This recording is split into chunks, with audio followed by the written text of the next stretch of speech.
It's Sage. This is the behind the scenes for the music video I made. We've had it in us all along. We've had it in us all along.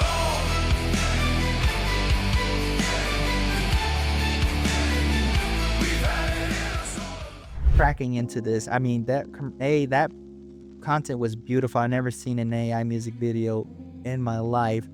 Where did that come from? Where did this specific idea for this video come from? How this specific video came about was I was on Upwork and I'd been working with AI video for about 4 or 5 months, I think, at that point. And Denny's just like reached out to me that they wanted to make like a really cool like event opening video.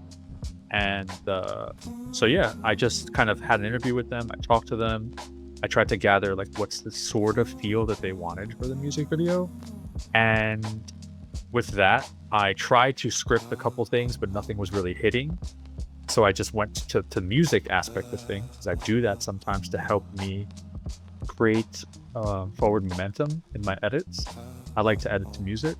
So I started doing that. And actually, what I actually did is I took all the meeting notes, I put them into ChatGPT, and I said, given all these things that we talked about, what type of song would work for this type of event that we're doing? And it gave me a bunch of different ideas, and I tried them all, and then this one is the one that really hit. So I messaged them. I was like, hey, you like this song? What do you think about a music video? Would that be a cool little intro? And they loved it. So we just ran with that. Nice, dude. That's awesome. So once they decided to agree to the concept, when it came down to the execution, tell me about how you conducted your entire workflow in making this. My workflow slightly changes from project to project, just because there's so many tools coming out. It's just kind of crazy to keep on top of everything. But I was on X and I came across someone's post about like really photorealistic images and how they make them, and there's a million different ways to do this. So it's just me practicing this particular prompt structure and this particular engine, which was Gemini, and using Nano Banana to generate images. And I wasn't liking how the images were coming out particularly, but the prompts looked really good. So I was like, all right, let me work on these prompts a little bit and let me get something that would work well in Midjourney. So I kind of restructured that a little bit, and the Midjourney visuals came out really, really well. What I ended up doing is I was like, okay, I'm looking for a rock singer. I'm looking for the hostess who's his bassist. I'm looking for a patron, an older patron who's going to be the guitarist. So I already knew who the characters were to be. I already had the script written out.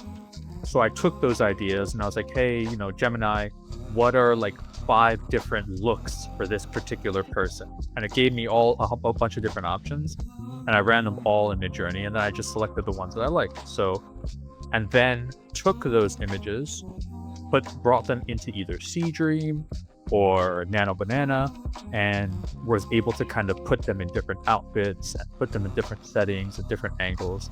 So that's kind of how I built out plates for the whole video. Nice. Okay. So with all that being done, what would you say the biggest single lesson you learned creating this film? Whatever money you take in from client work, you should be setting aside 20%, not just resources, but time as well. Setting aside 20% of your time to focus on your own projects and what it is that you're really passionate about. It's not often that you're going to get complete or near complete creative freedom when working with clients, and you should absolutely relish that when you have it. But it's imperative that if I really want to grow as a creator, as a director, I want to create stuff that isn't tied to a client, that is just completely because of passion's sake. And that's, doing this project helped me recognize how important that is to me, and how I will work hard to make sure I set those boundaries for myself in the future. Wow. So dude, that's awesome. Sounds like you had quite the journey from understanding to recognizing what it'll take to be good at the industry that you're in, and where it's going to take you going forward. So dude, I'm so happy that you were able to do this interview. I would say what would be the biggest lesson you could tell the audience to keep in mind when they watch this? Honestly, I'd say this industry's moving so quickly.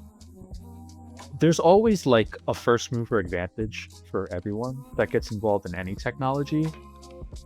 It just seems like this one in particular is so vast, and has such wide reaching potential that I find it hard to believe that there's anything over the next few years that would be more valuable to invest your time into right now than AI content creation of some sort.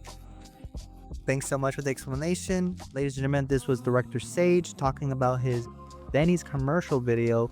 It was in us all along. So I hope to see you on the rolling on the red carpet. And yeah, man, keep doing your thing.